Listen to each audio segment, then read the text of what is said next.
Hello, hello, hello, New Haven, and welcome back to another episode of Arts Respond on WNHHLP 103.5 FM New Haven. I'm your host, Lucy Gellman, and today I am so excited to be here with Dr. Maurice L. I don't know what that was, Maurice L. Harris, aka Ionne, the recording artist. I've had you on before, Dr. Harris, but not for a minute. And so I'm really excited to get into this. So a couple weeks ago, an email from you popped into my inbox, and it was about the fact that on Friday, August 28th, you will be part of Club Lost at Lost in New Haven. I also love this idea, just by the way, parenthetically.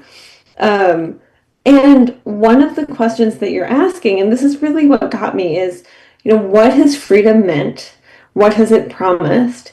And who gets to shape the next chapter of American history? And as we're in this semi-quincentennial year, so America's 250th, I've been asking a lot of questions, and I teach high schoolers. They've been asking a lot of questions about what does the project of America even mean right now?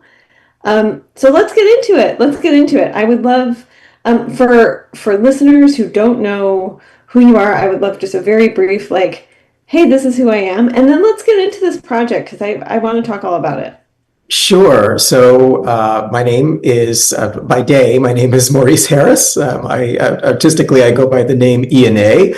There's a whole story behind that, but I think the short version of the story behind the name and why I think it sort of fits me is the spelling of it, Ionne. Traditionally, it's pronounced ion, like the atom, and I like the electronic reference, being an electronic musician. But then there is also the reference to Ionne. I think of the spiritual community, and so with my music, there's always at least an attempt to hold on to something or to convey a message that has some sort of spiritual content, spiritual context around it. The pronunciation, the obscuring of the pronunciation, was entirely my own, Ionne, and that was my own attempt to kind of obscure the gender and sort of any sort of preconceptions that you come with when you encounter that name, if you've encountered it before. So Ionne, something very unique and individual.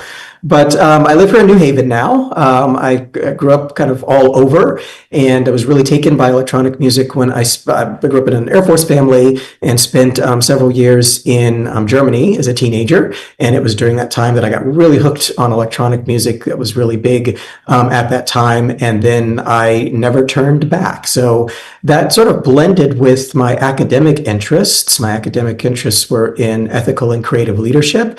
And I started exploring, in fact, my dissertation is about music as a tool for leading positive social change.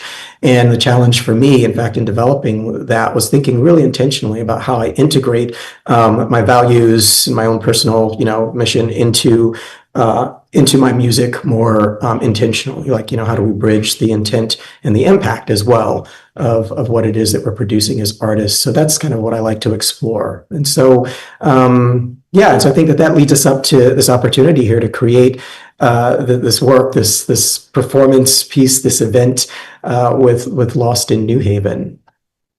Yeah, and I would love to hop into that. It's interesting. I was just at Lost in New Haven, which for folks who don't know is this sort of wondrous and wild collection of it. What at one point it was 3,000 objects. Now it's about 5,000 objects. That's not counting gajillions of pottery shards and things like that. But Rob Greenberg, who grew up in New Haven, has been collecting basically forever. I think since he came out the womb, he's just been collecting New Haven ephemera.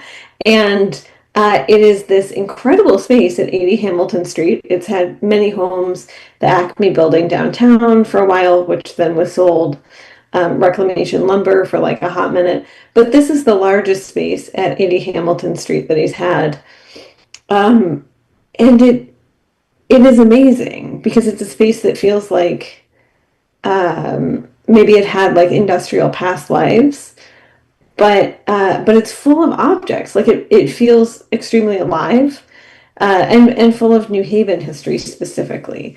And so I'm interested, and you've performed, I believe, at Lost in New Haven before, correct? I have, Yeah. and And I love that you were talking about the objects in the space, because one of the things that I think is really unique about New Haven, and especially performing in Lost in New Haven, and more specifically my last performance in in New Haven, was in fact the art.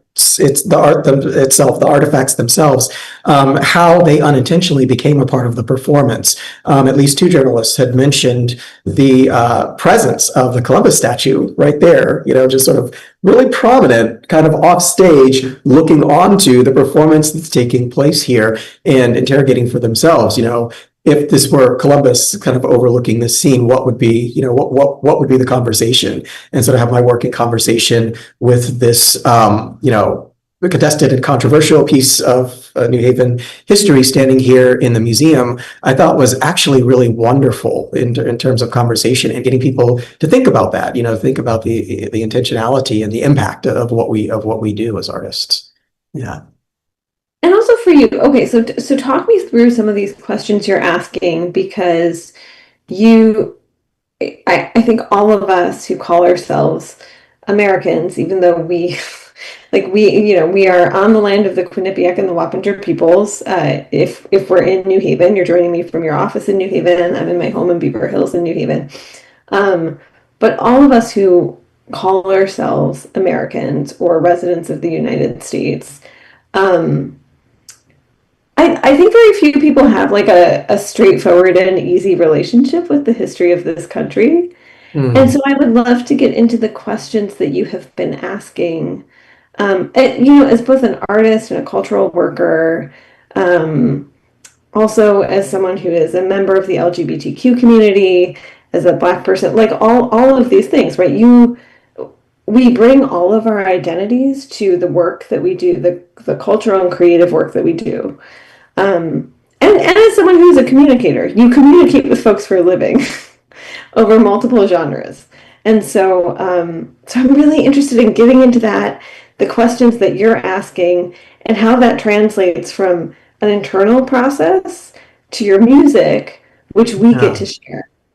Yeah. So for me, I love that you asked this question, because I had to ask the same question of myself. I had to unpack why it is I wanted to do this thing. I felt that it was important to do something at this time in response to America at 250, to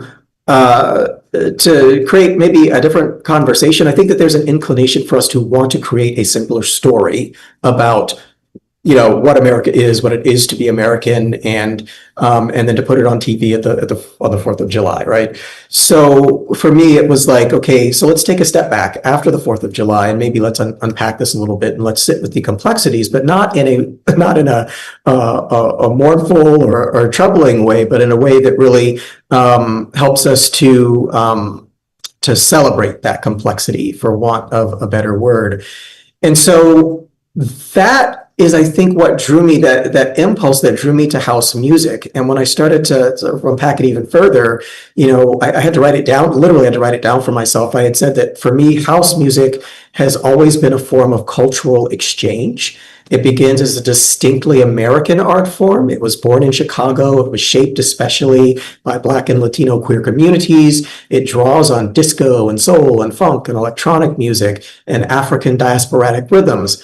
But once house music went out into the world, then cultures around the globe began speaking back through it. This is my sort of creative brief. And what fascinates me right now is hearing that conversation return to us in new forms. So in South Africa, you're hearing it transformed through Afro house and Amapiano, two styles of music that lately I've really loved to spin. Whenever I have DJing opportunities, I find myself gravitating to those styles. And those are distinctly African rhythmic languages and authentically African textures in their relationship to percussion and groove. And then from the UK and Europe, I'm being drawn to these more progressive and organic and trance-inflected strains of house music that stretch into something that's like atmospheric and cinematic. But then you find that those things mysteriously sort of blend together, and they create a whole new sort of sound. And so for Club Lost, my challenge here wasn't necessarily finding the music that I love. It was the curation of it.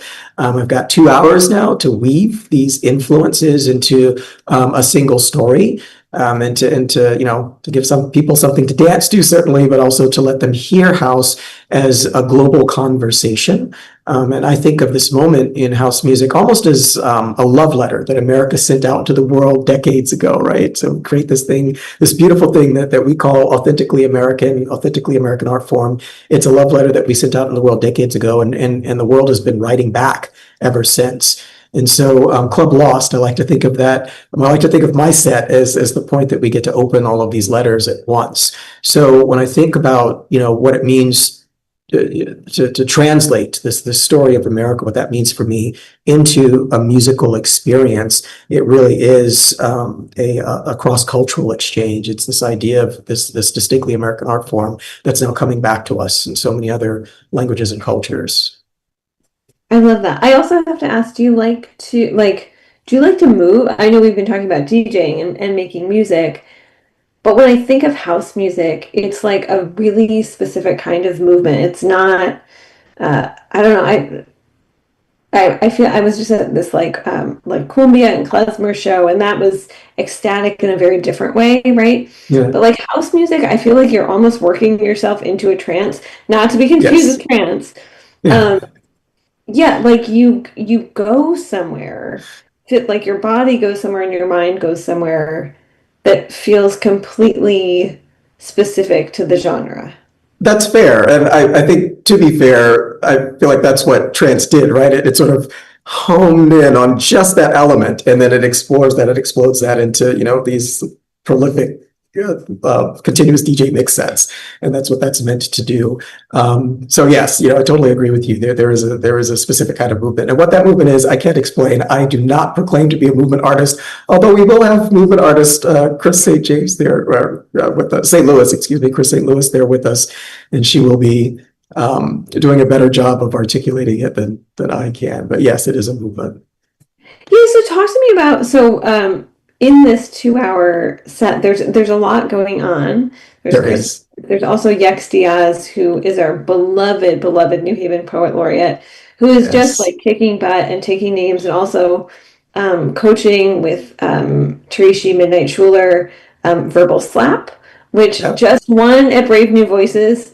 That's right. I just have to shout them out. It's like it's a really big deal in the slam poetry world that we now have the Brave New Voices winning team for 2026. So shout out to them and to Yax.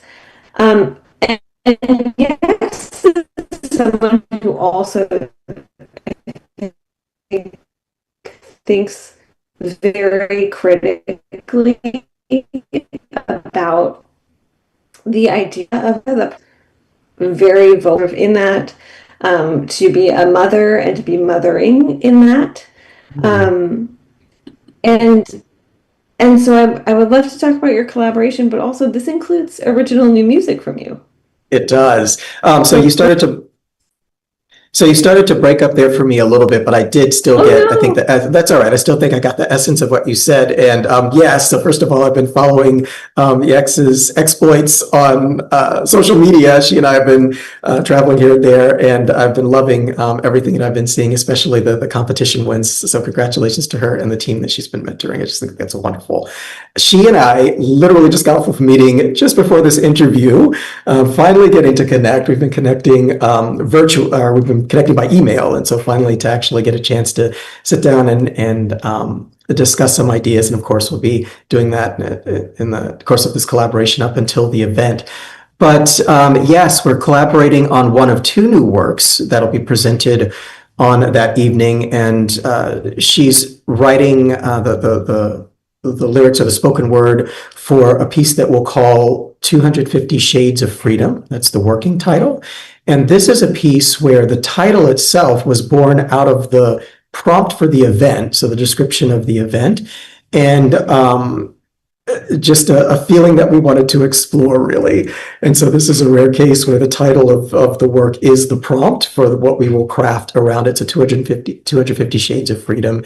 And then the second work is a work of my own. It's a solo work called Children of Nations. And so, yeah, it'll be wonderful for folks to get to experience that. So any of the works of my own original works that I'll be weaving into the mix set, I will actually perform those as part of the mix set, including Yex performing live 250 Shades of Freedom and myself performing live Children of Nations. What else can I tell you about Yex and about the collaboration? I mean, that I feel like is exciting enough. I think Yax is just a powerhouse, and then I also want to say that in addition to the artworks that are, whether you want to call them artworks or pieces of ephemera or something in between, a lot of them are inherently artistic. Mhm. There's also, I don't know when this arrived, but the skeletons that Unidad Latina and Acción uses each year at Dia de los Muertos, which usually Yeah. goes to the streets of Fairhaven. They Hmm. live there temporarily, which is interesting, and also to have them sort of not like they can sort of see Columbus and Columbus can sort of see them. Um, the day that Columbus came down on the New Haven Green, there were activists from ULA out there holding the line. And so it's actually very emotional to have them in the same place. Wow. But on top of that, you will have a curated visual art exhibition, um, Correct. a couple different artists. So tell me about that as well. This really is an evening that appeals to all of the senses. That's what we're hoping for, and we haven't even gotten to the food yet. So let's talk about the visual artists. So visual artists: Elise Corbin, Johnny Komodo, and Laz. And there is the potential actually for a couple more. I'm not going to reveal the surprise on those probably until the night of the event, but there is the potential for a couple of more surprise artists whose works will be integrated into the performance. But Elise Corbin, she's based here in New Haven. She herself, similar to myself, she's an artist and an arts administrator. As an arts administrator, she's a photographer, a performer, a crafter, and she'll be likely presenting works that are sort of feature her upcycled materials. She uses upcycled materials in a lot of her works. And then there's Johnny Komodo. So Johnny Komodo, he's a photographer and image maker. He's based in New York and New Jersey, who will be working with us here in New Haven. He works across 120 millimeter film, cyanotype, digital processes, and yeah, he has been taking a lot of inspiration. So each of the artists have had opportunities to explore Lost in New Haven themselves. And I know that when Johnny visited the space, that he was actually pulling a lot of inspiration from the pieces themselves. So again, I don't want to give away too much of the surprise, but I think what you'll find from Johnny is work that's actually in conversations, intentionally sort of in conversation with the works there at Lost in New Haven. And then Laz. So Laz is an oil painter um, who he is he's a first generation Haitian American, and he, in his own artistic statement, he views art as an act of vulnerability. His paintings give outward form to inward conviction and invites viewers to reflect on their own experience with honesty and wonder, he writes. So, yeah, get your mind wondering about what he will bring into the space, but his work is informed as his experience as a first generation Haitian American. Let's see, did I get all of our visual artists there? So I got Elise, I got Johnny, I got Laz, and then I mentioned before that we have Chris St. Louis. So Chris St. Louis, she's a multidisciplinary performer and dancer. She will be a dancer that evening, and she is actually working on the choreography to a few works that we have sort of handpicked for her to dance to for this celebration. So what I've tried to do, though, aside from giving the artists the broader prompt for the evening, is to set them free to do their work undisturbed. I actually enjoy the surprise myself. I am working with a co-producer, Ionne Huffington, and Ionne is working more closely with the artists and giving me updates just to let me know that things are progressing well. But what specifically they are making and going to present on that night, aside from the broader prompt, I've really stayed out of it. I've also had an opportunity to speak with them so that they know kind of specifically what I'm doing and my thinking behind what it is that I'm doing, but have tried not to influence whatever it is they might bring into this space. I really I'll enjoy the surprise, and I hope that the audience does too. And since I know you mentioned it, let's also talk about the food, because food is also part of like one of the things I think Rob does in this wacky collection that like doesn't really have a research question but takes you through hundreds of years of New Haven history is sort of honor establishments that are no longer. Um, Mm. and he actually has a space that sort of like pays homage to the Anchor Bar, which is now under like same name, different leadership, Mhm. delicious cocktails. Like food is so good, but very different from the Anchor Bar that had like sticky floors and Dee would bring you a beer for $2.50 and like some perennially burnt popcorn, right? So, but talk to me about the food aspect. I see that Shell and Bones is one of the sponsors, which is also one like what a wonderful New Haven uh, lens through which to view the semi-quincentennial of America, and to lift up, I should say, to lift up many of New Haven's immigrant business owners.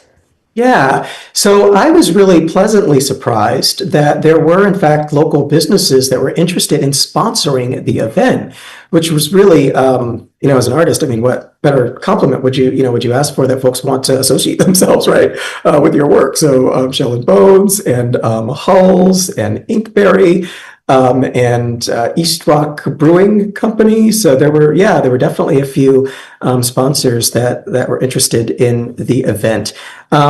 I've left the final food selections to Lost in New Haven. So, in addition to providing the space and, of course, their curated selection there, they will be in charge of the final food selections. But I'm hearing that there will be food trucks. So, we're going to keep it authentically New Haven, and we know that it will be something wonderful that everybody can enjoy, and they enjoy, and they can get their food, come into the space. This will be the type of experience where they can either sit and listen to the music and or explore the exhibitions, and there'll be space for all of that there. Yeah, great. New Haven is a great food truck city, and we're a great food city. Yes, So yeah, 100%.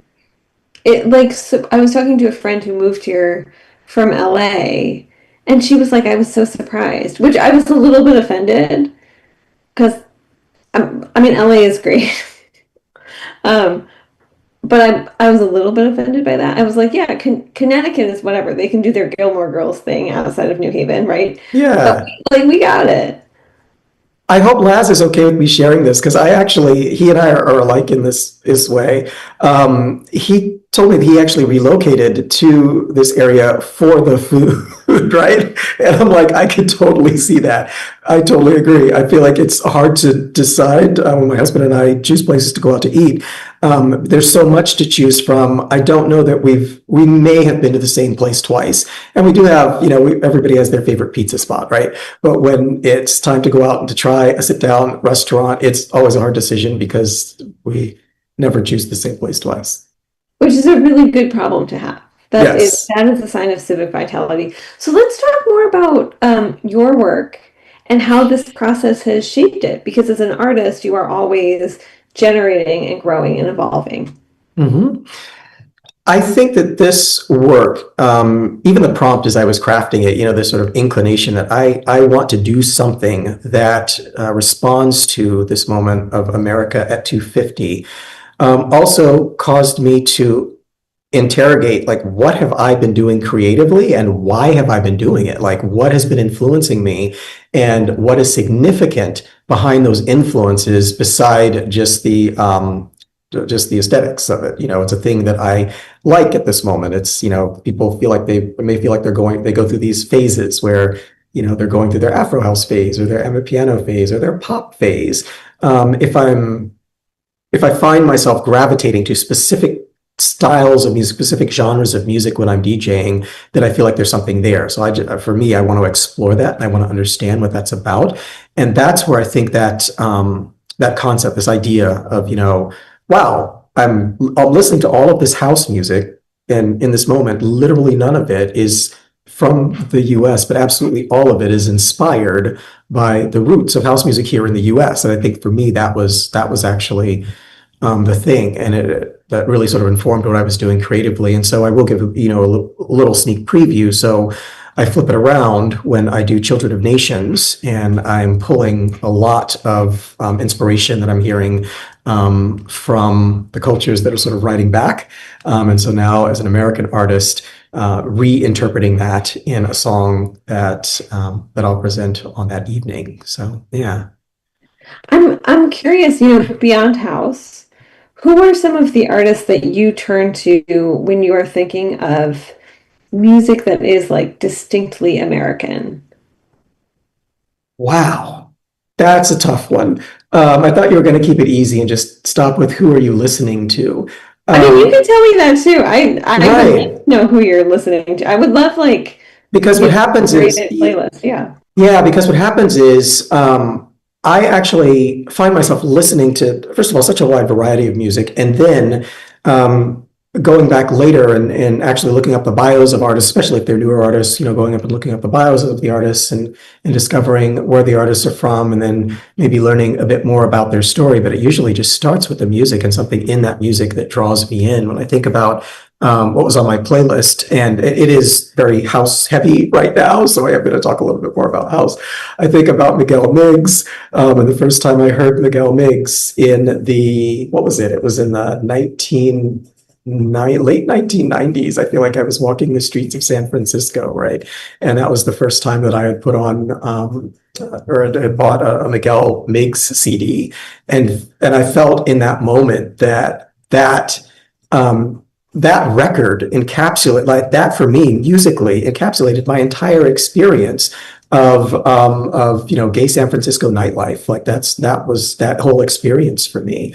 Um, and then I think about wow, I think about Anjunadeep. So Anjunadeep, that's out of the UK. So here we go, across the globe, and not an American artist, but an artist where I hear, as an American artist, I'm hearing things that have been sort of teased out, these aspects of house music that have been teased out to this really progressive form that I would love to reel back in and reinterpret, as an American artist, maybe with a blockier, clockier beat, maybe add some African rhythms here. And surprisingly, and maybe not so ironically, I just heard, I can't think of the title of it, but very recently, a mix done by some well-known Ajuna DJs that in fact does exactly that, where they've taken this progressive house and they've blended it with Afro house.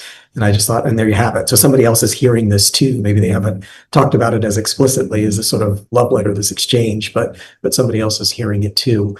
When I think about, music of all time, whew, that's a tough one. Again, my musical tastes are so varied. Listening to a lot of Michael Jackson lately, and thinking about, as I listen to Michael Jackson, I think about how you could hear the James Brown influence, and it really is the James Brown influence, and this idea of sort of every performer in the ensemble being a drum, and thinking about the importance of percussion as sort of the root of the music, and then what does that mean when I'm doing my own work. I find that a lot of the work that I write maybe has a lot of classical influence, and so when I re-examine and reinterpret my own work, what does it mean now to think about, maybe the drum is what should be driving it rather than a melody line or a vocal, phrase or something like that. So I know these things are kind of nuanced and maybe even sound a little silly, but that's how I'm listening to music these days.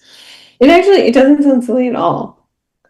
Yeah. And I wonder, is there any like, I feel like there is no, do you think there's a song of the summer? This is unrelated. I just like, I've been thinking about this and I don't, it used to be so easy. Like the summer that Despacito was the song of the summer, like there was no question. It would Okay. be, but I feel like maybe as streaming has become more omnipresent, yeah. Yes, I totally agree with you there. I think streaming has become so omnipresent that it's kind of difficult to sort of gather people around a central idea. Remember when there were 3 TV stations that we would watch? It was NBC, ABC, CBS. Everybody was watching essentially the same shows, and then you'd go and you'd talk about, just a handful of things. Whereas now the universe has just completely expanded. The democratization of media, of intellectual property, and it has its pros and its cons. So I don't know that the answer that I'm about to give here, I'm setting this up, the answer I'm about to give here is probably not the most popular answer, but it's the album of the summer for me. Love it or hate it. I'm really listening a lot to Confessions 2 by Madonna right now. And what I love about that is the homage to house music of the 80s and 90s. And I just feel like it really hit the nail on the head for especially the opening track, this idea of, going to the club to be someone else, the safety and this idea of safety in numbers that's meant metaphorically, but just getting lost in a crowd and losing yourself. You had talked about it before, the movement. And whereas Madonna doesn't necessarily explicitly talk about that, there's a phrase that sort of harkens to it when she talks about, the safety in numbers and just sort of getting lost in that and being, and she can be anybody she wants to be when she's on the dance floor. So I love that because I've experienced that myself. Yes, and you sort of feel like your body, it's going to sound like an acid trip to people, but it's not. There were no hallucinogenics involved. Yeah. But it's like you almost feel like your body is moving like with humanity. Like, Yes. Yeah. yeah, which is interesting. It's interesting. Before, when you were talking about house music and the history of house music, I was actually thinking about Madonna and being like, oh, I wonder what his relationship with Madonna's music is. Because I think for a lot of people who don't recognize the history of house, they think that Madonna like came up with all this stuff and they completely streetwash it, right? Yeah. And so it's but I think Madonna herself has great reverence for the history that she is pulling on and referring to and thinking about all the time in her work. I think so too. I think that whether it is the artist choice or the artist team's choice, or those who have just thought that it was necessary to sort of talk about these references because the music itself is so influential. Yes, to your point, I think that there's also a lot of talk around the cultural references that Madonna is pulling from as she is creating, her work. I think, one of the most iconic pieces, Vogue, right? So just the dancing, the act of voguing, and the cultural movement that voguing came from, right? So, I absolutely agree with you there. Madonna, my relationship with Madonna is a complicated one. It's so funny. I'm like having these discoveries now, even as we're having this conversation, because when I think about my favorite Madonna era, it was exactly that. It was the early, it was the You Can Dance, right? Do you remember You Can Dance? So it was You Can Dance. It was Get Into the Groove. It was the old school sort of dance floor house music material. I think as her work developed into the early aughts and then a little beyond, I was kind of okay. I feel like it started to lose the thread for me in a way. I hate to say this because she is one of my favorite artists, but then one of the reasons why I think this new album, Confessions 2, is on repeat play right now for me is because I feel like she went back through her career, and maybe the best of those dance floor moments of her career, she put into new original songs onto one album, which was really refreshing for me. Yeah. So I want to switch gears a little bit and just Sure. remind folks, if they're just joining us here on WNHHLP 103.5 FM New Haven. I'm your host, Lucy Gellman. This is Arts Respond, and I am here today with Dr. Maurice L. Harris, or Ionne, aka Ionne, and we're talking about many things, but including Club Lost, which is an evening of music, dance, poetry, social experience coming up on August 28th. I believe it's a Friday. That is, yes. Okay, great. I'm like, what is time? How are we in August? Yeah. From 7 to 9 p.m. at Lost in New Haven on 80 Hamilton Street. I will have Harry Droz, who is our fantastic station manager, drop the ticket link. Tickets are $25, which for like a night on the town is really not bad. I'll have him drop that in the show notes. But I also want to ask you, so you're packing a lot into every day, right? You Yeah. also work like many, many artists among us. This being an artist is not your full-time job.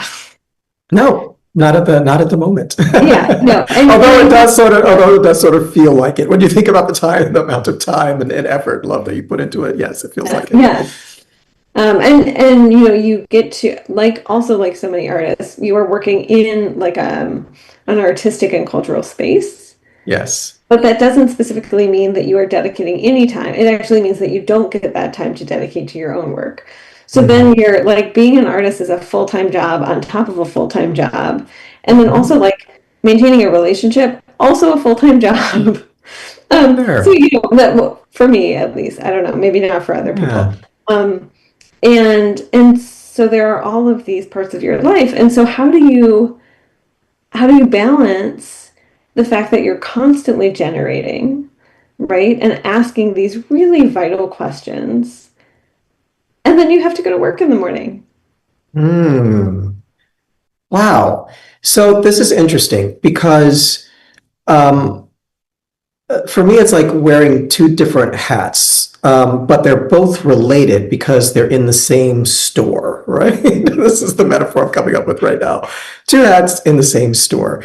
The one is the administrative hat. The other one is indeed the artist hat, the creative hat that I put on when I'm at my home studio. But I find that second hat, that artist hat, whenever I put it on, it doesn't matter that I've been in the office all day long. There's a second wind that hits, and I feel so inspired to just sit down and write or stand up and sing or whatever I've scheduled for myself to do that evening as my practice. I've also found that it is actually helpful to step away, to have these intervals where you can step away from the studio. I've found, and at least I don't know, how this process works for other artists, but I know for me, when I sit in the studio for too long, I can start to go in circles on a thing. I can start to beat an idea to death that's just not going anywhere, right? And I get caught in that cycle. So having a reason, even if it's work that's calling me outside of the studio, to step out of the studio, in the back of my mind, maybe ideas are still working, ideas are still forming, and then when I step in the studio, I just feel refreshed and ready to go at it again. My husband is incredibly supportive, and the way that our schedules work out. I would say during the week, that's that old adage, ships in the night. But I hate that adage, ships in the night, because it sounds like we're estranged from each other when it's nothing like that. It just actually, it kind of works for us. He works nights, I work days. So, and we've got a little overlap in the evening. So we almost always have dinner together unless I have a program here at Yale that I'm attending. And then when he is headed off to work, I'm headed down into the studio. And then we have our weekends together. And so we make that time together. And I do usually spend a big chunk of a Saturday in the studio, but by Saturday evening, because he is more of a night owl, when he's up and ready to go, then we'll find something to do together, do things together on Sunday afternoons. So I think in that way, all those pieces, the home life, the relationship, the life as a musician, and then the life here as an arts administrator, they all seem to fit well together. They complement each other. I love that. So before my final question, I do want to just say, for folks who are maybe listening to this and they're like on the fence, that you should just go, by the way. If you're listening to this and you're on the fence, just go. Please support local artists. There's nothing like being in a space with other artists and creatives and experiencing live performance. It's also becoming harder and harder in the age of streaming. I get it. You get home at 5, you're tired, you want to get in your PJs and eat some popcorn and see something on Hulu. But I promise that this is going to be better than the rerun of The Pit that you're watching. So, anyway. um, but for like what is your pitch to folks who are like I want to know a little bit more about this, or should I go? And the answer is yes, they should just go, but My pitch to folks is is to experience it. I know that there is a broad audience that we're trying to reach. There are those folks that I know will probably never set foot on a dance floor. This is actually for you, because this is the program where you can come and you can sit and you can think. Don't ever think that, dance music or house music is a superficial thing. I think any genre of art, any type of art, is whatever the artist is trying to make it for you, right? So if we want to make something that is something that you can sort of immerse yourself in and think about, then that's going to be there for you. If you are more of a club aficionado and you want to get up and you want to dance, that this is definitely for you too, because you're going to be able to do that. My only regret, I'm throwing up air quotes for those who'll be listening on audio, is that it's only 2 hours, because those club aficionados know that a typical DJ mix set is probably about 4 hours, right? So containing all of this to 2 hours is a bit of a challenge for me as a DJ. And then for everybody else who's just curious, I think that this is for them too. There's so much to explore, just as you had said at the top of the program, Lucy. They have upwards of 5,000 artifacts there at Lost in New Haven to explore, not to mention the new works in response to America at 250 that the visual artists will be presenting, and Yex will be speaking about, and Chris will be dancing about. So for those who are just curious, to your point, it's a Friday evening, freshen up after work, take a disco nap if that's what you need, and then come on out for 7 to 9 p.m. And I feel like the good thing about New Haven is like you can freshen up and get cute. I think it's great to do that. And also there are always folks who reliably show up to someone looking like they have walked right off a construction site, and not specifically in a cute way. And that's great too. I mean, I went to a concert the other night and did not get cute, and there was no judgment, right? Nope. It was like I was there and other people were there, and so I think there's something about just being in community with other people that, as we are in this weird 250th anniversary year of this country, is really important. Like, people need people. We need to be building beautiful things and experiencing joy, and maybe moving our bodies if folks feel so compelled to do so. So I want to ask you before we go, in all of this, and you sort of said like all of these parts of my life fit together, but what do you also do to practice self-care and to unwind? So when you're not specifically making art, or maybe that is the unwinding, and you're not working, what's your self-care? What does that look like? In its own way, art is unwinding. But to your point, I think that anything that you sort of dedicate yourself to as a form of work, even if you enjoy it, it does become a form of stress, and may even create cracks that you don't see at the moment. Just the tension, the stress of preparing for this program. It's enjoyable, it's beautiful, but yes, there's also that. For me, I love to get outdoors, and it could be as simple as going for a run. I'm thinking of, if it's not too hot, I'm going to throw on my shorts after I leave here, and I'm actually going to hit West Haven and run along the beach. That's one of my favorite places to go, or maybe hit the trail in Hamden. Those are simple ways that I like to de-stress. When I have the time and the resources to travel, I love to travel. My husband and I just got back this week from a wonderful trip to Puerto Rico, where we met up with some old friends there and celebrated the 100th birthday of his grandfather. He had an 8-hour birthday party. The grandfather was up and dancing for at least 4 hours of it. We took video. This is like, whenever I need inspiration on, what it means to get older and to love life and to enjoy it, I'm going to put on that video and just watch a 100-year-old dancing salsa all night long. Yeah. That's incredible. Yeah, so maybe folks can also take a page from that and travel and get outside. I think in New Haven and the greater New Haven region, we're really lucky to have some very beautiful green spaces. And having lived in other cities, I don't take that for granted. So it's a really special place. Yeah, and traveling can sometimes, I've certainly done it before, on a Sunday afternoon, just grab a ticket on Metro North and head up to Milford, or maybe a couple stops away, just because there's so much to do along this line as well. Shout out to the Milford Arts Council. As we talk about uniquely American forms of music. In October, Yes. they are mounting their first day-long festival of jazz, which is Nice. another beautiful way to celebrate America's 250th anniversary. Um, well, Dr. Maurice Harris, I want to thank you, or AKA Ionne.